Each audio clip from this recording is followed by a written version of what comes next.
Hello મિત્રો, જય રામાપી. હું છું ધોની ચૌધરી. આજે તો ઘઉંની તૈયારી ચાલે છે. ઘઉં સાફ કરું છું. હવે નવા ઘઉં આવવાના છે. આ પીપળા તે અમે નવા ઘઉં ભરી નાખો એટલે હવે ગઈ સાલના ઘઉં થોડાક પડ્યા છે. 2 મણ જેટલા બે મણ હશે હજી પીપળા છે થોડા.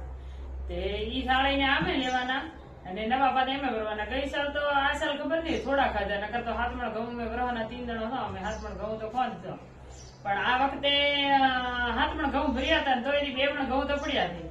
પણ હા 2 મણ જેટલી બાજરી ખાધી, 2 મણ ઉપર બાજરી ખાધી છે. 7 મણ જેટલું અનાજ ખાઈ જ લીધું.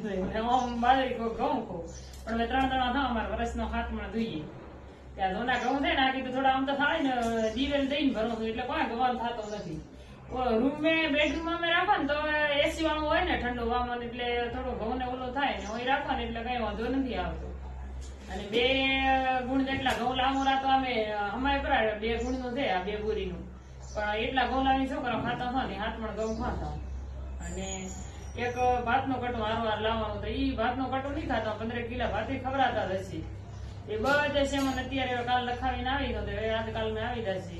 કોરોના આવ્યો ને એના બધા એક વસ્તુ શીખી જાવ કે સામાન છે ને બધું રહન એકારે ભરી નાખવું. નકર તો જેવું તો મહિને 2 મહિને કરિયાણું વસ્તુ ઘટતા ને એમ લાયા રાખતા. કોરોના આવ્યો ને એના પછી હું છે ને આખા વર્ષને સેમન એકારે લઈ ગયો. કોરોના અહીંથી ગયો એના પછીનું દર વર્ષે મારે સેમન છે ને એક સાથે એકારે આવી જાય. બધું કાલ લખાવીને આવી તો કાલ પરમથી આવી જશે. ચોખાઈ આવી જશે, દાળે આવી જશે અને બીજું બધું ઘરનું કરિયાણું આવી જશે. આનું શું નક્કી? કોરોના આવ્યો, હવે કાલ વળી નવું કઈ આવેલું ઉભું રહે. કોરોના આવ્યા, નોટબંધી આવી, વાવાઝોડો આવ્યો, હવે ગેસના બાટલા દુવા નથી થઈ રહ્યા છે. હવે વળી કોઈક નવી દાવાનું વિષય છે ને ખબર, આપડે તો વિચારતા નથી એવું આવેલું ઉભો રહે છે. એટલે આપડે બધી સુવિધા અમે રહેવાનું હોય એવું તૈયારી રહેવાનું. આપડે બધી આપડે સુવિધા કે ચલો ગમે તે કામ પ્રોબ્લેમ થઈ જાય તો વાંધો ના આવે. કાલના કપડા થઈ સુકાઈ જશે એ લઈ લો, નવા પાછા સુકવાઈ જાય. તડકો આવે ખબર મશીન ન હોય એટલે સુકાય તો કોઈ વાર તો ન લાગે હોય તો, કેમ કે સુકવી અને 2 કલાક થાય ને એટલે સુકાઈ જાય. હોય આનું આ કોમ હોય કપડા લો હંકેલો ઓટી તો કપડા એવા થડે નહીં કે તને જેમ મશીનમાં બોધી વાપરો એવી રીતે. અમારા ત્રણના કપડા આરામથી આટલા રહી જાય. પછી નરે તો વળી થોડા રૂપી જંદર પણ ધાબે રૂપિયો રાતાની આવા તડકાનો તો કપડા બળી જાય. ધાબી એવો તડકોથી આ ઓટી તો જો થડી આમ ક્યાંથી પેલા સારું હતો કપડા બપડા ધોતા મશીન બીજા હતા નહીં. હવે તો મશીન છે એટલે કારે કઈ વિચારો કે આજે ધોઈ જ નાખો છે, પણ તાર ધોવાનું થાય ને તાર મશીનમાં નંખાઈ જાય. ધોવા રાખવાનું કેમ કે ભરવાના મશીનમાં નંખાય, પણ તાર તો એમ થાય કે વધારે કામ થાય. હમણાં તો પાછું મસાલા બીજા દવા ખાન ભરવાનો ટાઈમ છે તો એટલો. તો હવારના વાસણ ધોયા તો યુઝ થતો, પણ હવે આ વાસણ પાછા ટોલી એમ તો મેલવાના થતા નથી.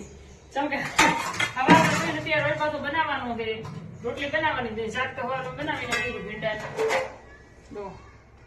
ભીંડાનો તમારે લઈ જાય તો ખાલી રોટલી અત્યારે બનાવવાની છે. પણ હવારમાં ટિફિન બનાવો ને ત્યારે ક્યારેક તો હારે રોટલી તો બનાવી દો, બાકી રાખી દે આજે બનાવી. હમણાં તમારે મીત ઘરે હોય ને એટલે અમે બપોરે બનાવો છો, હવારમાં નથી બનાવતો હારે.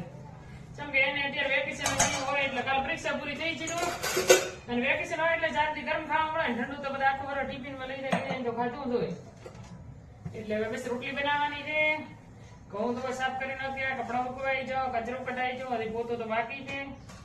પેલા રસોઈ ટાઈમ બનાવી જો પછી આપણે કામ પતી જશે. અને હવે મળીએ પાછા નવા બ્લોગ મેં. અને બધા બ્લોગ જોઈ લીધો અને સબસ્ક્રાઈબ કરી દેજો અને જય રમાપીર.